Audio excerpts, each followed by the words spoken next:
안녕하세요. 이번 구약 개론 시간에 재미있는 성서고고학이라는 제목으로 여러분들에게 성서고고학의 세계를 잠깐 소개할 최광현 박사입니다. 오늘 제가 준비한 슬라이드 100개를 가지고 여러분들에게 1시간 반 동안 이제 성서고고학을 소개하는 강의를 진행하고자 합니다. 바라건대는 여러분들이 재미있게 들어주시면 좋겠고요. 재미가 있을지 없을지는 여러분들이 한번 부닥쳐보면 알겠죠. 자, 일단 성서고고학의 역사를 좀 살펴보는 그런 시작에 이제 우리가 성서고고학의 역사를 좀 살펴볼 터이고, 그 다음에 성서고고학에서 그래도 재미있는 부분이라고 할 수 있는 몇 가지 사례들을 중심으로 여러분들에게 성서고고학이 어떻게 우리가 구약 성경을 이해하는데 큰 도움을 줄 수 있는가, 이런 부분들을 중심으로 여러분들에게 고고학을 소개하고자 합니다. 에, 뭐, 자, 다음. 일단 성서고고학이 태동하게 된 계기가 있었습니다. 그것은 18세기, 19세기, 주로 이제 19세기가 되겠죠. 19세기 동안에 고대 이집트와 메소포타미아의 문명의 어떤 그 문명을 이제 발견하게 됩니다. 그러니까 제일 중요한 계기는 고대 이집트 상형 문자를 해독하게 되고 메소포타미아의 이제 쐐기 문자를 해독하게 된 그러한 이제 사건이 되겠는데요.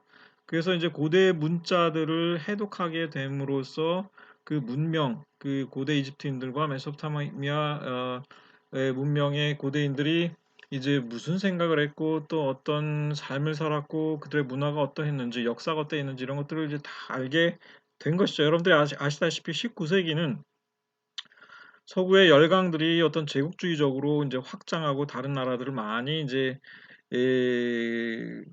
정복하고 그것을 이제 식민지로 삼았던 그런 시대였는데, 이 중동 지역에도 이제 서구 유럽의 많은 나라들이 들어와서 이제 식민 전쟁도 벌이고 하여간 식민지 삼고 하면서 단순히 그걸로 그치지 않고 그곳에 있던 고대 유물과 유적들을 굉장히 많이 연구를 했었습니다.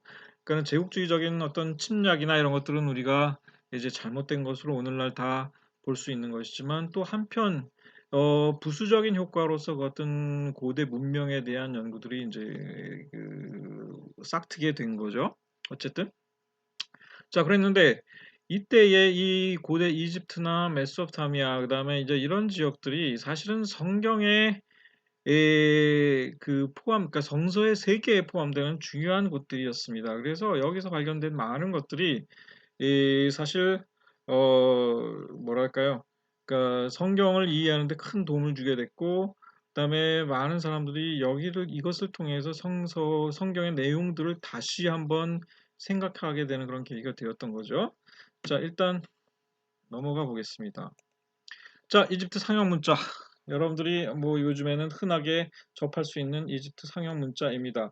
일반적으로 이집트 상형 문자는 여기에 문자들이 바라보고 있는 곳, 그쪽에서 이제 읽기 시작을 해요. 그러니까 우에서 좌로 읽을 수도 있고, 지금 여러분들이 보시고 있는 것은 우에서 좌로 읽게 되어 있습니다.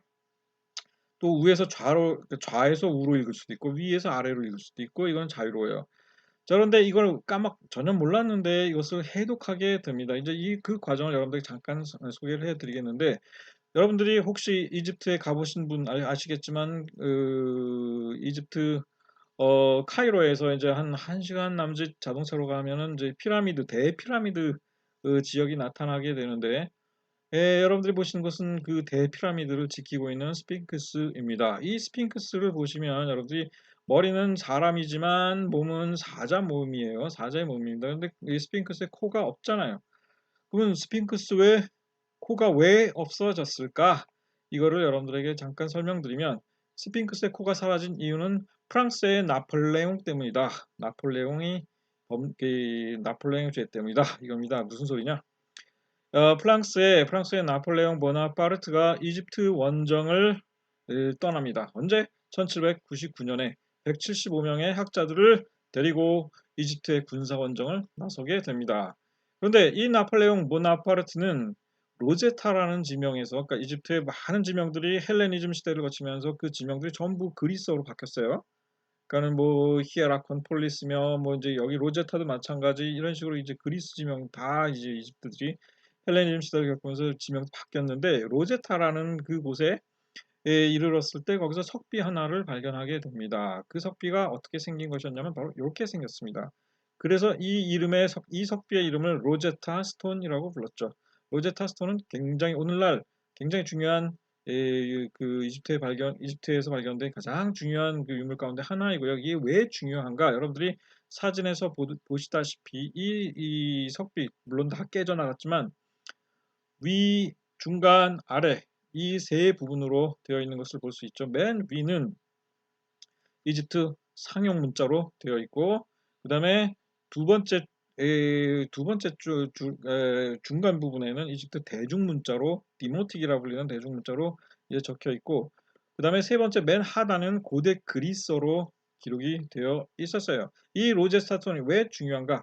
주전 196년에 그때는 이제 그 헬레니즘 시대 그 알렉산더 대왕이 죽고 그가 정복한 모든 영토를 그 부하 장수 4명이 나눠 가졌는데 그중에 프톨레미라는 이 장군이 이집트 지역을 이제 물려받게 됩니다. 근데 그래서 이제 거기서 프톨레미 왕조가 시작이 된 거죠. 사실 여러분들이 이 잘 아시는 그 절세의 미녀, 그러니까 고대 이집트의 절세의 미녀 클레오파트라도 이 프톨레미 왕가의 왕녀였죠. 자, 이때 어쨌든 프톨레미 5세 시대에 법령을 새긴 석비였습니다. 그런데 이 석비가 그때 당시로서 그러니까 고대 이집트인들의 후손을 이제 거기를 잇고 그다음에 지배 계층 왕가는 사실은 헬레니즘 그리스인들이었고요. 그랬기 때문에 이 로제스타 스톤을 거기 일반 사람들이며 이제 종교적인 사제들이며 거기 사람 다 이해할 수 있고 또 이집트인들도 이해할 수 있도록 세 가지 문자로 기록한 거죠. 그러니까 세 가지 언어라기보다는 세 가지 문자로 기록했다고 해야 맞겠습니다. 첫 번째 같은 내용인데 고대 이집트 상형 문자, 그다음에 고대 이집트 대중 문자, 고대 그리스어로 자, 근데 같은 내용이었다. 이렇게 볼 수 있는 거죠. 여기에서 이제 보면 그 오른쪽에 그리스어가 기록되어 있어요. 그러니까 이때 그리스어는 이제 유럽 학자들이 다 읽어낼 수 있었죠. 그런데 이것이 같은 내용이라 하는 사실을 처음으로 밝혀낸 사람은 바로 프랑스의 천재 언어학자였던 장 프랑스와 샹폴리옹이라는 사람이었습니다. 그 사람이 연구를 한 결과에서 굉장히 천재였어요. 언어 쪽에 어릴 때부터. 1822년 9월 17일에 이집트 상형 문자를 마침내 해독을 해냅니다. 이 사람이 해독을 해내요. 그래서 그는 자신이 해독한 걸 가지고 다른데 이제 그 기록된 여러 그 문자 기록들을 이제 이집트 사용 문자 기록들을 이제 한번 그 컨펌해 보기 위해서 검증해 보기 위해서 이제 그 다른 여러 기록들을 읽어내기 시작을 합니다. 그 로제타 스톤을 바탕으로 이제 얻어낸 그 해독 그 이제 이집트 상형 문자 책을 가지고요. 그래서 그 사람이 그 읽어냈던 그 기록 가운데 중요한 거 특히 성경과 관련되는 게 하나 있는데 그게 뭐냐면 메디넷 하부 신전, 이집트 메디넷 하부 신전 벽에 새겨진 기록 가운데에서 람세스라는 왕 이름을 읽어낸 것입니다.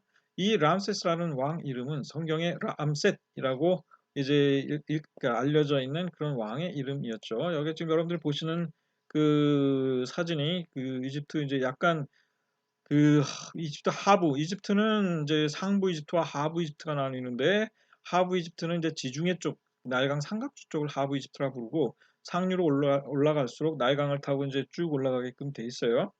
올라가다 보면 이제 그 이 메디넷 하부 신전이라는 곳이 나오게 됩니다. 꽤 큰 곳이죠. 여기에 보면 근데 여기 벽에 이제 상당히 많은 그 기록들이 나오게 되는데 여기서 라 메세수 그러니까 그 고대 상형 문자로 라 메세수는 태양신 라께서 그를 낳았다 이런 뜻입니다. 그러니까 태양신의 아들이라는 뜻이 되겠죠. 사실 고대 이집트의 모든 파라오 왕들은 사실은 전부 다 그 신의 반열에 올라갔던 사람들로 이해되고 있었습니다. 실제로요.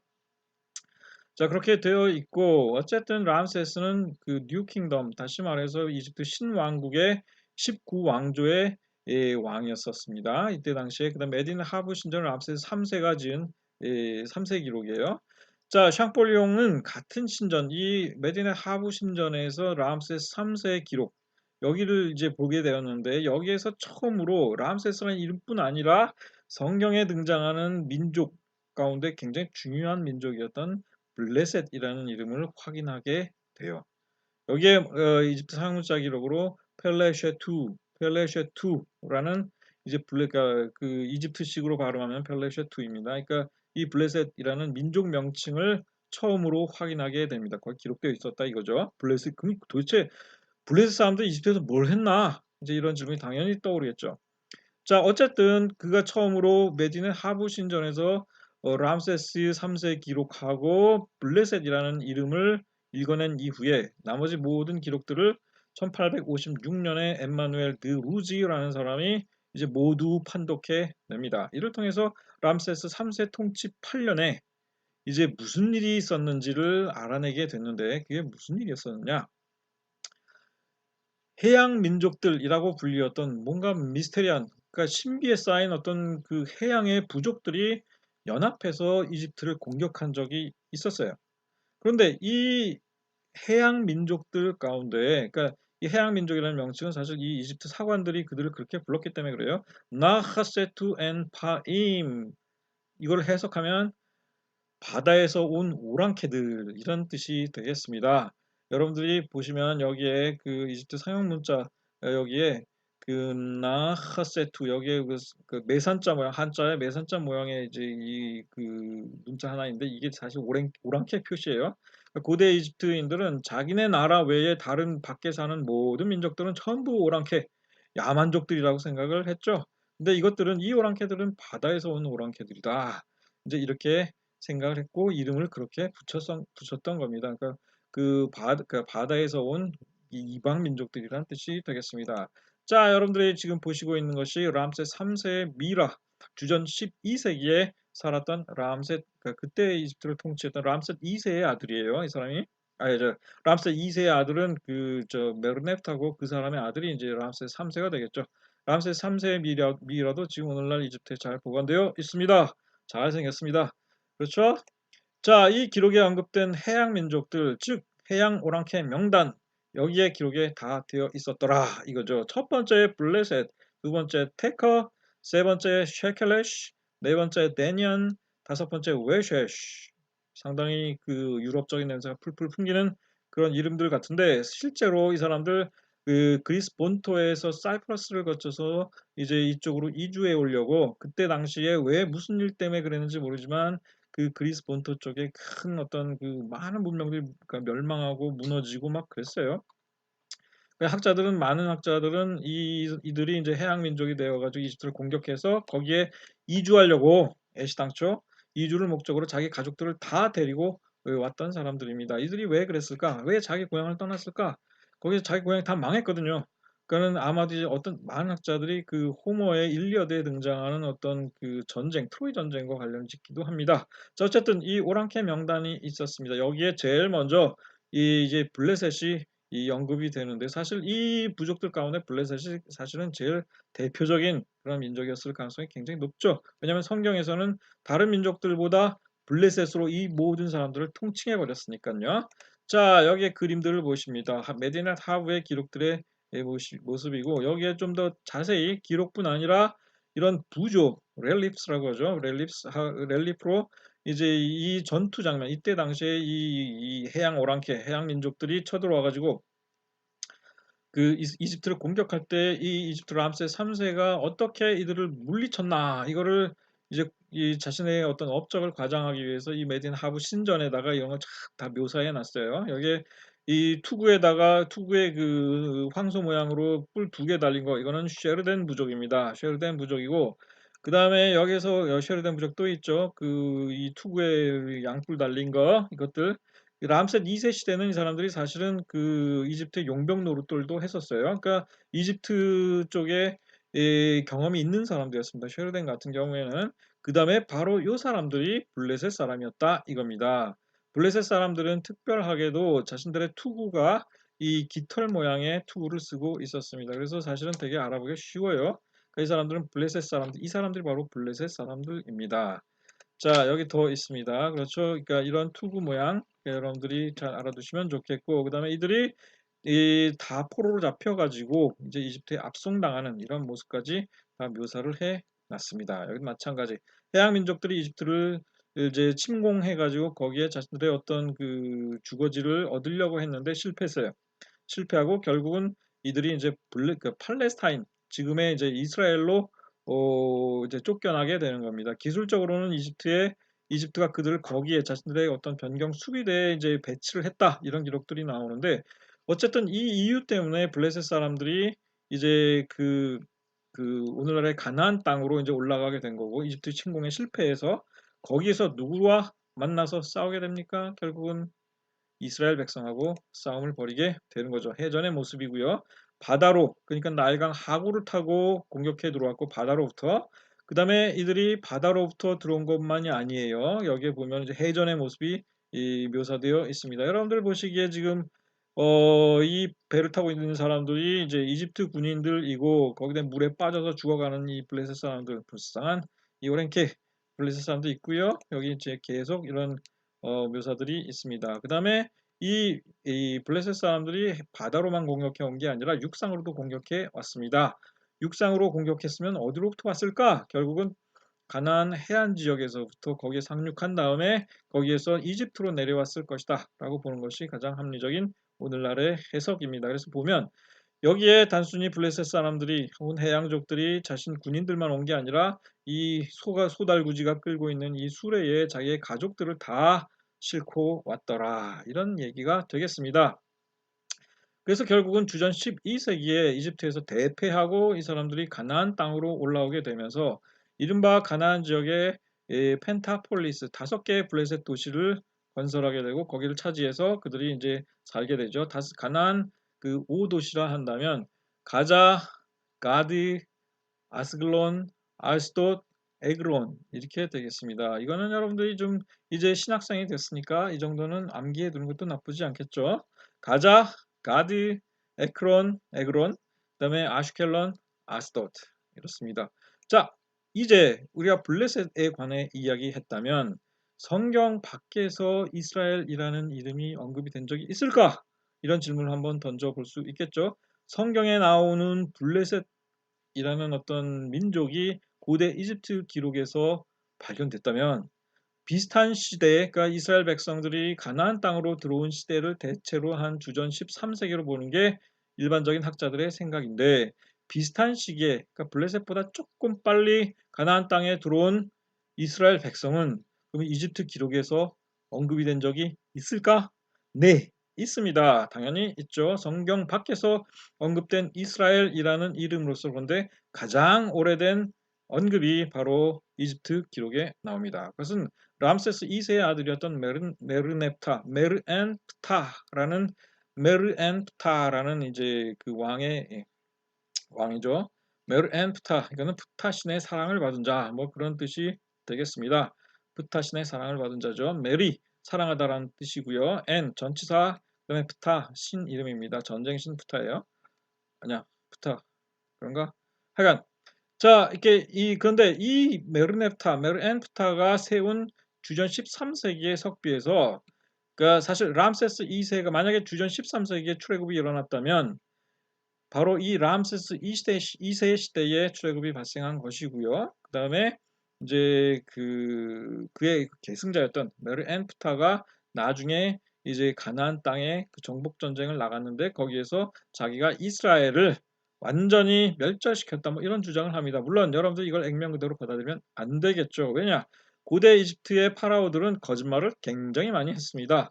그러니까는 자기가 업적이 좀 부실해서 해놓은 일이 별로 없다. 전쟁에서 승리한 적도 별로 없고 하면 자기 선왕이나 선대 조상들 가운데 이제 전쟁 나가가지고 업적 이런 이렇게 뭐한 사람들 묘사해 놓은 거 거기에 자기 그 선왕 이름을 지워버리고 자기 이름을 갖다 딱 이제 기록해버리는 이제 그런 짓도 불사했어요. 그러니까 이 사람들이 뭐 과장은 뭐 기본이고 또 이제 그런 어떤 그 업적 도둑질까지 이제 뭐 했던 사람들이기 때문에 이제 뭐 당연히 이제 과장된 그런 그러니까 근데 어쨌든 가나안 땅에 자기가 나가서 여러 이제 그 도시국가 혹은 도시들을 정복하고 여러 민족들을 무찔렀다. 뭐 이제 이런 그 주장을 여기다 많이 해놓고 있습니다.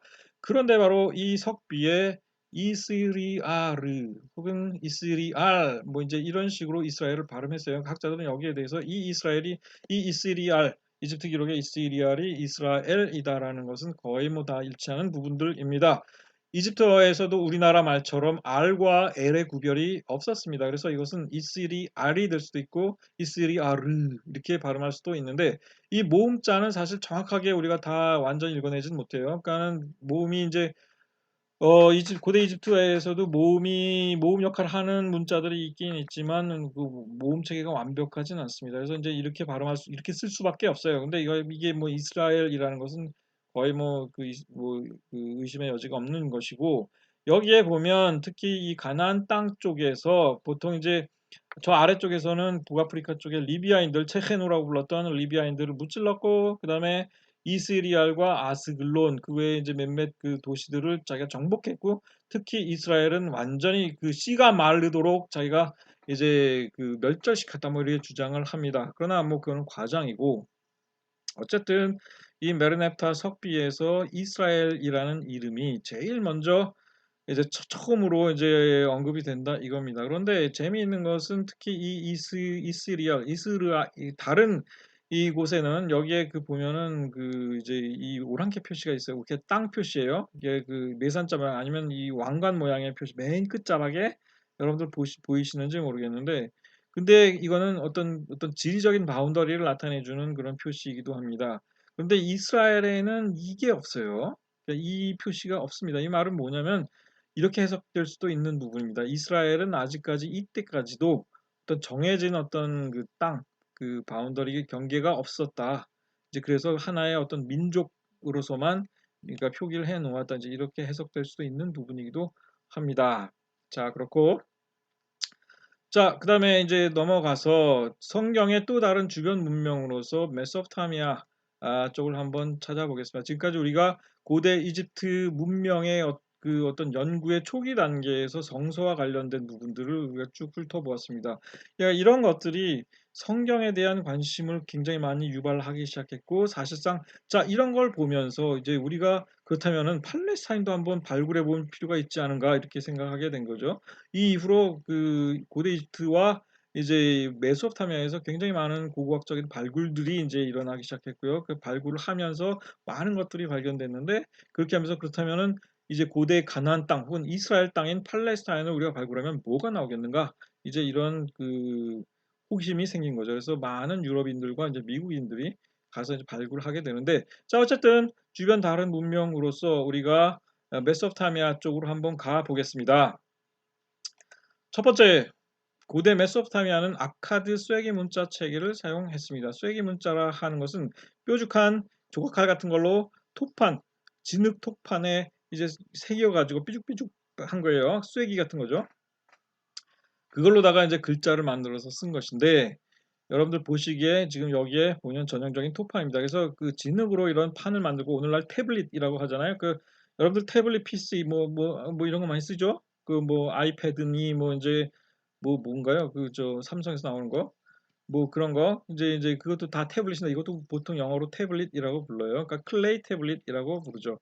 여기에다가 그 이제 조각칼 같이 스틸러스라고 하는데 그걸로다가 이제 찍어가지고 이런 식으로 글자를 썼습니다. 그런 다음에 이걸 구워요. 그럼 이제 단단해지는데 그래서 이제 이게 하나의 문서가 됩니다. 그런데 이 문자 체계 이거 뭐 정말 이거 알기 어렵다 하는데 이것도 사람의 능력은 놀랍습니다. 이것도 다 판독을 해내요. 해독을 했습니다. 누가 했느냐? 영국의 헨리 이거는 이제 영국 사람이었어요.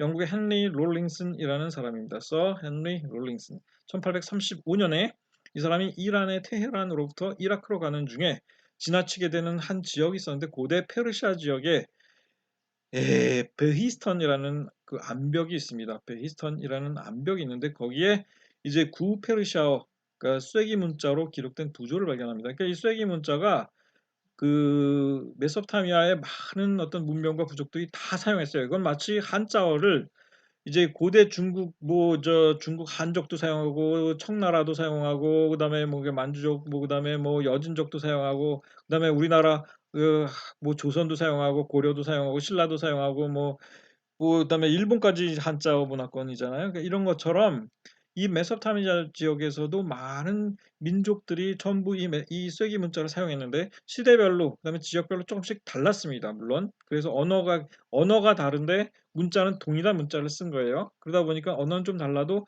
동일한 문자를 썼던 겁니다. 이제 어쨌든 간에 구페르시아 시대, 올드 페르시안 그 시대에 어떤 쐐기 문자를 이 사람이 발견하게 되는데 이 서 롤링슨 이 사람은 원래 군인 출신이었어요.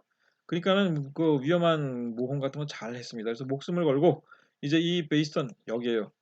이 암벽을 올라갔습니다. 지금에야 이제 이런 데 가면은 뭐 누가 우리나라 이제 어떤 그 분은 이제 헬리콥터 타고 꼭대기 올라가 가지고 뭐 밧줄 타고 내려가든지 뭘 타고 내려가 가지고 이제 그 탁본 떠 가지고 오는데 이때 당시에 이 롤링슨이라는 사람은 여기 밧줄 타고 가서 목숨 걸고 이거 여기 여러분들 이걸 보면은 요 이 사람 조각된 거 암벽에 조각된 거 주변에 문자들이 빼곡하게 적혀 있는 거 자세히 보이시는지 모르겠어요. 그러니까 이걸 볼 수 있습니다.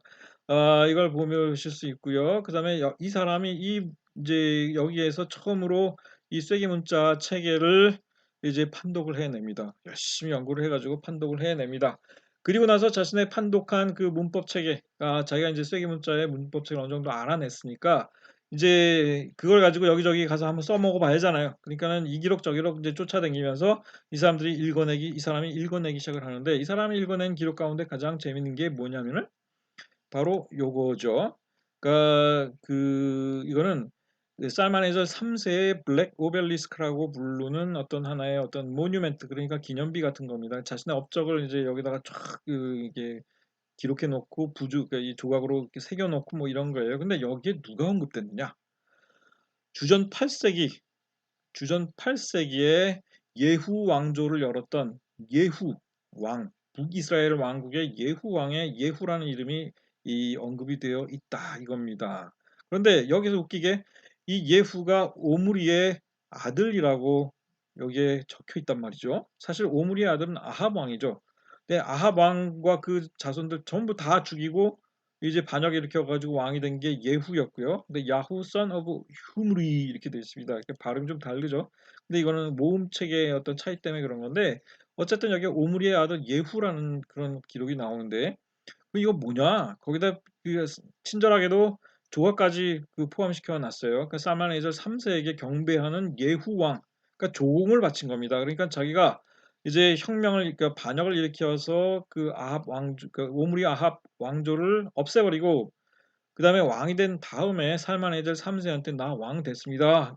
이제 그러면서 인사하러 간 거예요. 인사해서 여기 절하고 있는 사람이 바로 오므리 왕입니다. 살만에들 3세가 조공도 받고 절도 받고 이렇게 해서 나 이런 사람이요.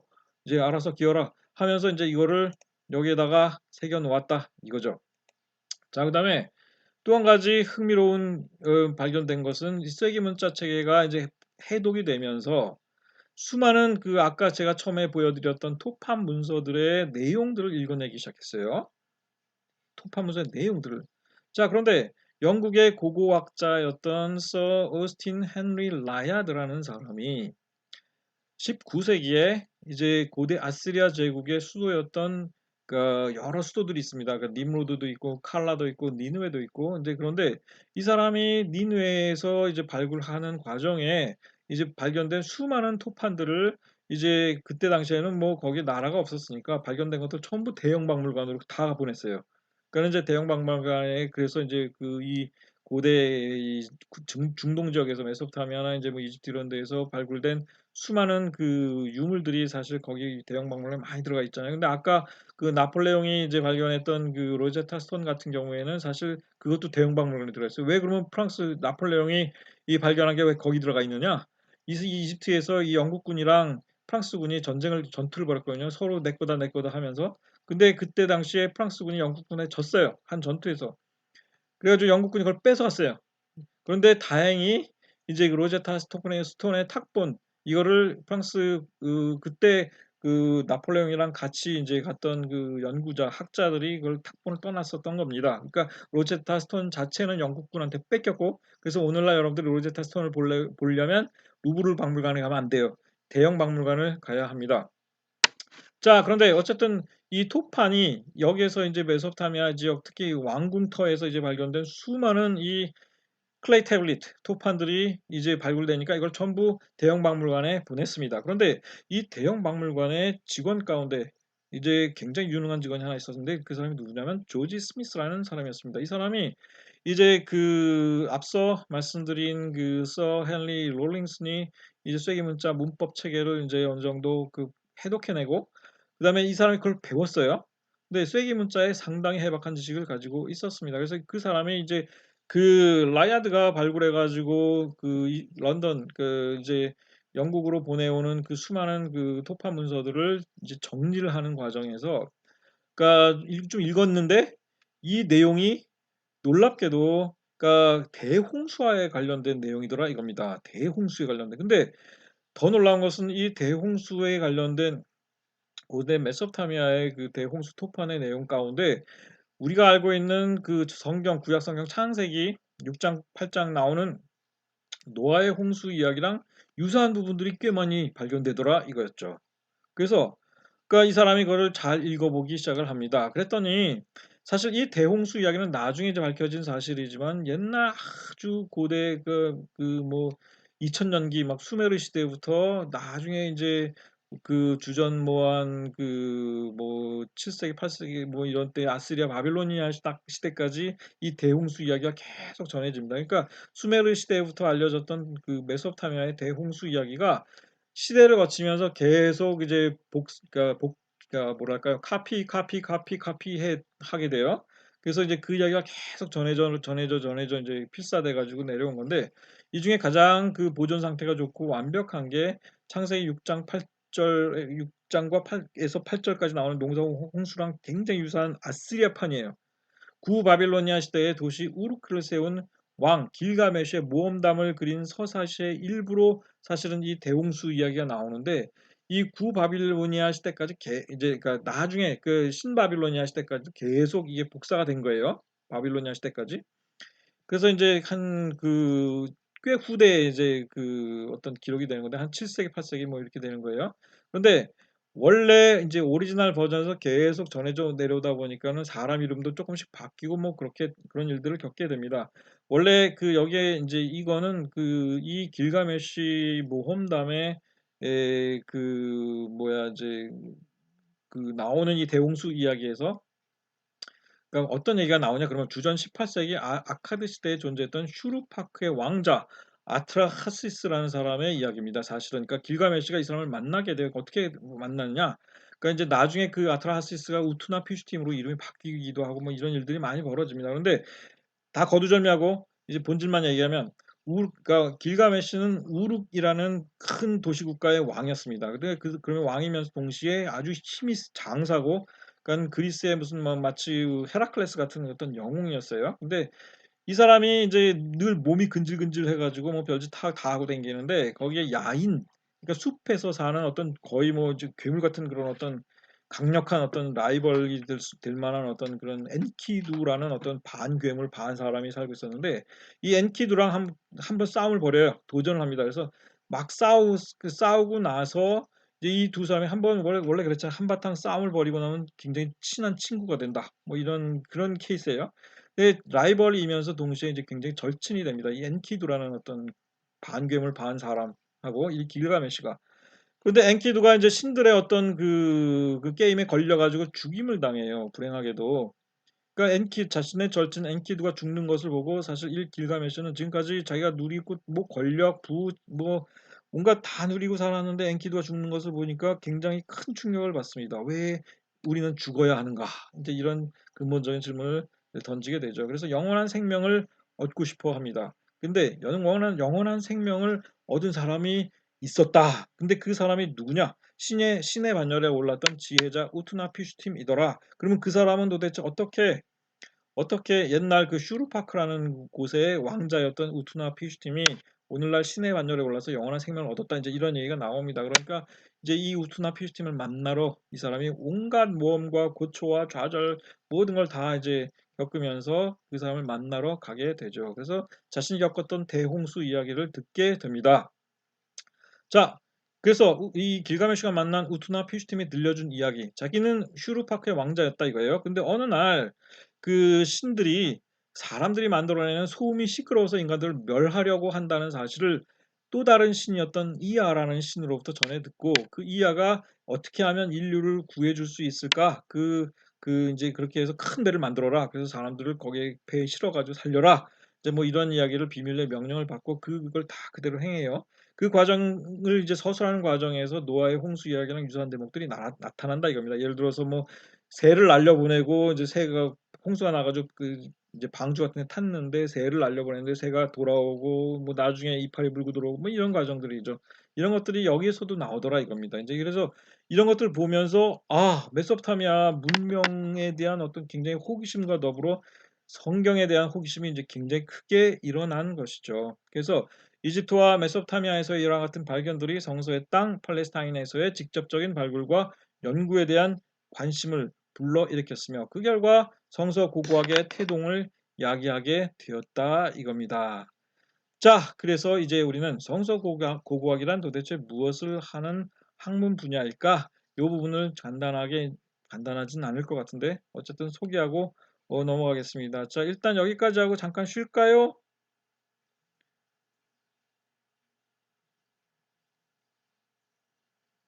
갔어. 이거 어떻게 끝내더라?